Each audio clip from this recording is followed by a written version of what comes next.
അറിയപ്പെട്ടു. അത് വളരെ അപൂർവമായി കിട്ടുന്ന ഒരു അവസരമാണ്. കാരണം പഠനത്തിലൂടെയും അല്ലാതെയും മോശമായ രീതിയിലെല്ലാം നിങ്ങളുടെ പേരുകൾ അറിയപ്പെടാം. എന്നാൽ നല്ല രീതിയിൽ അറിയപ്പെടുക എന്ന് പറയുന്നത് വളരെ ബുദ്ധിമുട്ടുള്ള കാര്യമാണ്. നിയാസ് അഹമ്മദ് നിങ്ങൾക്ക് തന്ന ഈ ഒരു നല്ല ഒരു പേരിന് ഞാൻ അവനെ അഭിനന്ദിക്കുകയാണ്. കാരണം ഏറ്റവും നല്ല മത്സരം എന്ന് പറയുന്നത് ഓട്ടത്തിൽ 100 മീറ്ററാണ്. അതാണ് ഏറ്റവും നമ്മളെല്ലാവരും അതിൻ്റെ വിജയത്തിന് ആര് ജയിക്കും എന്നത് കാതോർത്തിരിക്കുന്ന ഒരു മത്സരമാണ് 100 മീറ്റർ ഓട്ടം എന്ന് പറയുന്നത്. അതാണ് ഏറ്റവും നല്ല മത്സരമായിട്ട് എനിക്കും തോന്നിയിട്ടുള്ളത്. അതിലാണ് അവൻ സമ്മാനം നേടിയിരിക്കുന്നത്.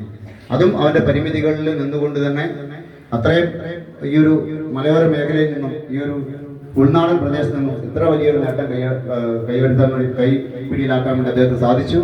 അവരുടെ ഒരുപാട് കഷ്ടപ്പാടുകളുണ്ടാകും. കാരണം ഈ ഒരു ഏരിയയിൽ നിന്ന് പോയിട്ട് നമ്മൾ സമ്മാനം വാങ്ങിക്കുക എന്ന് പറഞ്ഞാൽ വളരെ ബുദ്ധിമുട്ടുള്ള കാര്യമാണ്. പ്രാക്ടീസിൻ്റെ പ്രശ്നം തന്നെ